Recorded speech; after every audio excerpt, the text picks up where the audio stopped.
akan memberitahukan kebijakan-kebijakan dari Bapak Purbaya selaku Menteri Keuangan Bangsa Indonesia. Perkenalkan, nama saya Dalinda Aulia Putri Nabila dari absen 13 kelas 10-2. Perkenalkan, nama saya Salwajra Azaria dari 10-2 absen 28. Perkenalkan, nama saya Ferminta Laina Azhar, absen 16 dari kelas 10-2. Perkenalkan, nama saya Stefani Fitria Rumsari dari absen 31 dari kelas 10-2. Nah, kebijakan Bapak Purbaya selanjutnya akan dijelaskan pada video selanjutnya. Stay tune ya. Halo, nama saya Stefani Fitri Arumsari. Saya absen 31.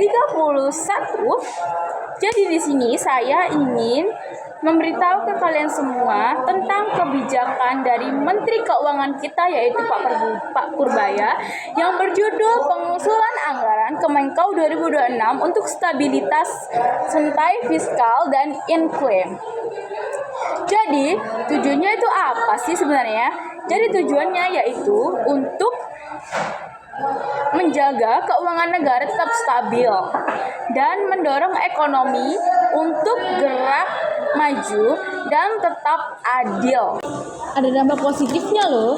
Satu, yaitu untuk berkomitmen untuk menjaga keuangan negara supaya tetap sehat. Yang kedua, yaitu menyediakan dana untuk layanan publik atau untuk program publik, ya. Yang ketiga itu adalah memberi kepastian kepada program-program yang memiliki jangka panjang. Dan ada negatifnya juga loh. Jadi negatifnya itu, jikalau kalian berbelanja tidak efisien akan membuat pemborosan. Yang kedua, jika defisit fiskal itu membengkak, maka hutang publik akan bisa semakin naik. Jangan lewatin untuk selanjutnya ya, next video. Selanjutnya, saya akan menjelaskan kebijakan dari Pak Purbaya, yaitu tentang penegakan hukum dan peningkatan pendapatan pajak. Tujuan kebijakan ini yaitu menambah penerimaan negara tanpa harus menaikkan tarif, menciptakan sistem yang adil, menekan ekonomi ilegal, serta meningkatkan kepercayaan publik. Langkah konkret yang dilakukan antara lain penagihan 200 penunggak pajak besar, digitalisasi melalui sistem Kortax, patroli rokok ilegal, hingga penolakan teks amnesti jika agar kepatuhan pajak tidak rusak. Nah, kebijakan ini juga memiliki dampak positif dan dampak negatifnya loh. Dampak positifnya adalah penerimaan negara meningkat, keadilan fiskal lebih terjaga, administrasi semakin modern, serta kepercayaan publik maupun investor pun ikut bertambah.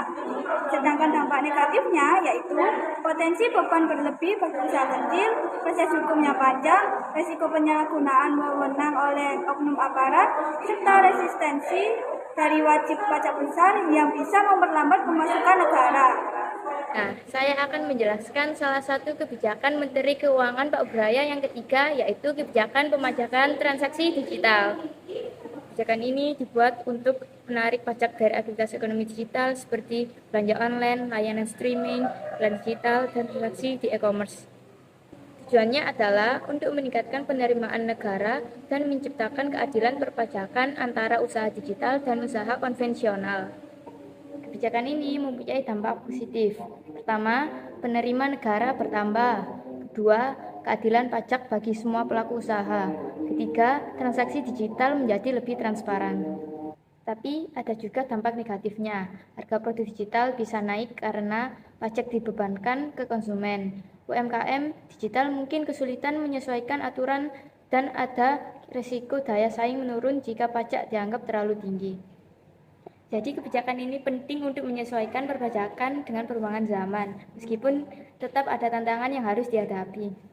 Nah, kebijakan Pak Purbaya yang selanjutnya, yaitu Pak Purbaya berencana untuk menggelontorkan dana sebesar 200 triliun rupiah ke dalam 5 bank. Nah, bank-bank ini ada Bank Mandiri, BRI, BNI, BTN, dan BSI.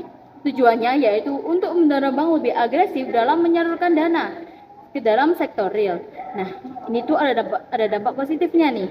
Dampak positifnya yaitu likuiditas bisa naik, biaya bunga lebih rendah, juga dapat memutar perekonomian kita.